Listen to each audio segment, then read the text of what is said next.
We're just gonna go right into questions for you, okay, Coach? Yes, sir. All righty.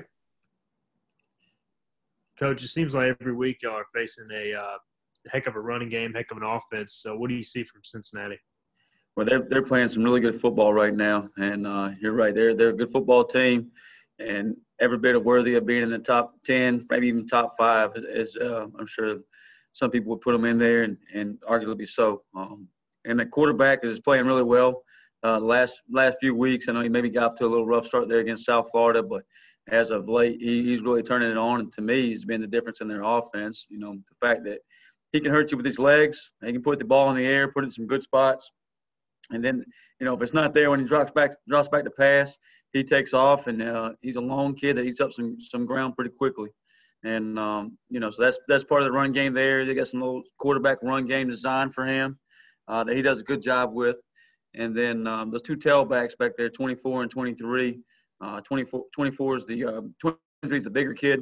You know, very similar to what we've seen the last 2 weeks. Get downhill on you, and the 24. The transfer kid has got really good feet and the home run ability as well. And big old line, you know, good receivers. So they're a solid football team and the best tight ends we've seen so far. So certainly a challenge. Certainly got work cut out for us. But kids are in a good spot. Kids are working hard and looking forward to the challenge.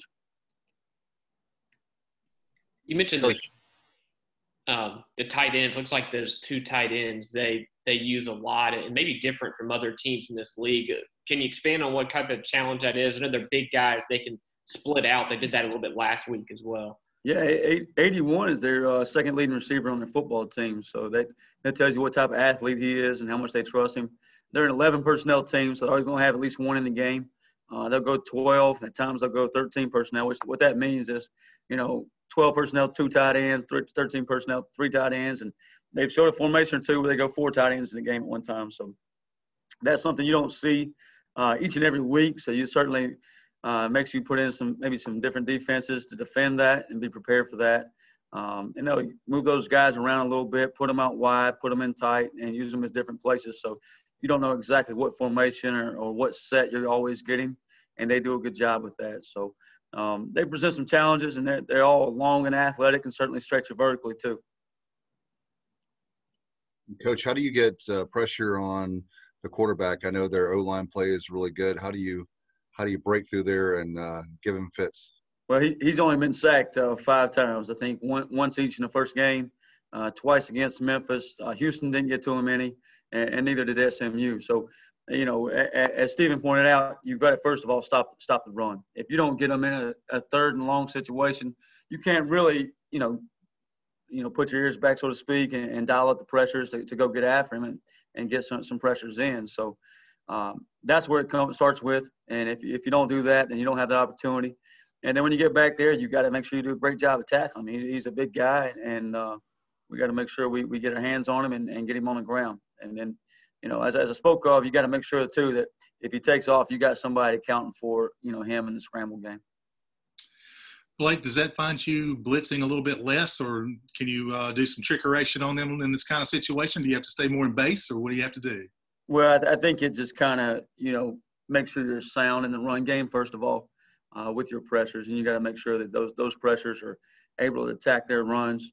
And then once you get them into a situation where you think they're going to throw the football, you could maybe bring some more pass pressures. Just kind of change it up from snap to snap. Make sure you're sound against those things and make sure you're able to execute at a high level against what they do. Last year's game against Cincinnati, ECU and Cincinnati, turned out to be a shootout, and obviously Cincinnati kind of took it there at the end. I'm just wondering, as a first-year coordinator, have you heard from other coaches or the players on the ECU side about that game, or, you know, have you just focused on this year's Cincinnati team and not drawn much on last year? Well, you obviously go back and watch the film and see what we did well last year, take away from that and see where we maybe can improve from it. I remember watching that game last February when I first got here. We obviously went through and watched each game, each conference game, each opponent that we would play this year, and just saw, you know, what our league had to offer. And Cincinnati was certainly a game that stood out to us at that time. And this past weekend, went back and watched that game again and just, you know, saw some of the things that they did well and some of the things we can improve on. It is some of the similar kids, so I think that gives our players a little bit of confidence that they're going against, you know, similar personnel from last year, and had some success against them. You know, defensively, we like to not make it a shootout. So now Coach Kirkpatrick probably thinks differently, but we'll try to see if we can keep a few points off the board there. Coach, looking back at the Tulane game, what did you guys learn as a defensive staff coming out of that game? I know they were able to hit some big plays on you. You know, what I think is we just got to go out there, and what gives us a chance to play good defense and be the kind of program we want to be and be the kind of defense we want to be is just play as hard as we can play every snap. From the first play to last play, don't worry about the last plays. We always talk about each week is move on to the next snap, and then for that snap, just go as hard as you can go. And then focus in, lock in on that snap, and move on to the next snap. So that's been our big focus this week is take care of us and doing those things and make sure we're playing Pirate football in the way it should be played. What sort of a leader has Warren been for the defense this year?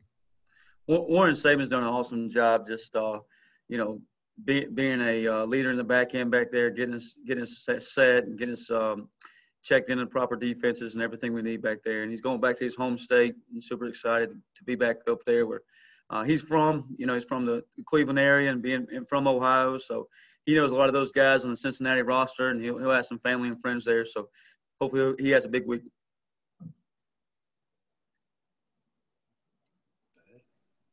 Any other questions for Coach Harrell?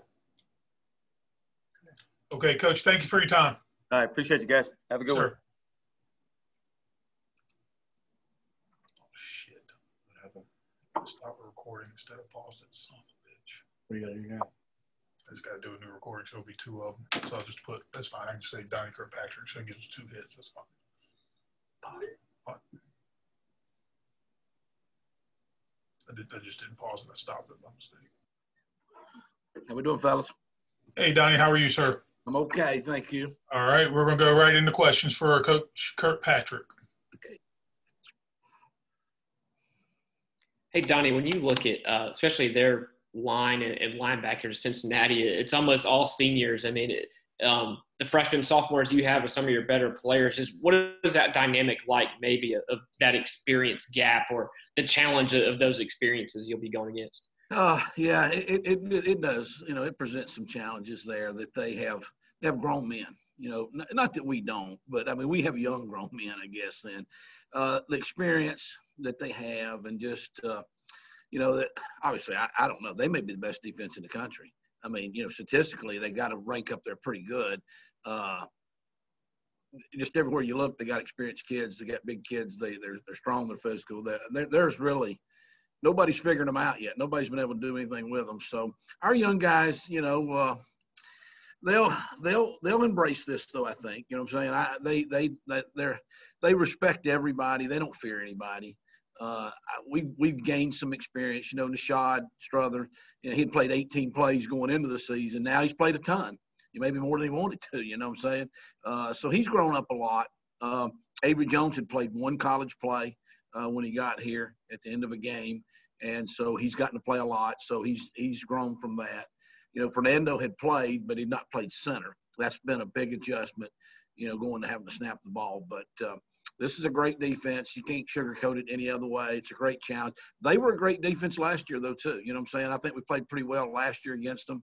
I don't know if that'll help us or hurt us going into this game. You know, maybe we snuck up on them a little bit last year. I know we won't this year. They're playing for a playoff spot. You know, they're playing for national ranking, all that kind of stuff. So got our hands full. And but what more could you ask for? You know, national televised game, Friday night, under the lights, you know, against a team ranked in the top 10. It's where everybody aspires to be in those type games. So we got that opportunity. I was going off last year, not to get into the X's and O's, but do you expect kind of a chess match, maybe them to do some things differently based off what y'all were able to do last year? I don't know. They don't change much. You know what I'm saying? I know that maybe we had some success. CJ had a big game. You know, maybe, you know, they'll study us. They'll know what we do a little bit more, you know, than they did last year. They'll have more film on us. They'll have played against us, so they'll know how big a kid is, how strong a kid is, how fast a kid really is, what he does, his mannerisms. But the thing about them is they've been so successful that they haven't had to change. I'm sure they could a little bit, but the scheme is complicated enough in itself that I don't know if they could do any more than they're doing right now. Coach, I want to ask you about having one of the best defenses in the country as Cincinnati does. How do you get the running game cranked up this week? Well, I'll tell you that, and that's the hardest thing because they're not giving up any. You know, we make all these cut-ups of different things to analyze the game and study the game. And so one of the cut-ups we make is an explosive play. So a run like over 12 yards or a pass, over 20 yards and whatever like that. And so we have like the whole season this year and then some selected games from last season, like Memphis, who I think was our conference champions, if I remember right. I think they were. And another team in there.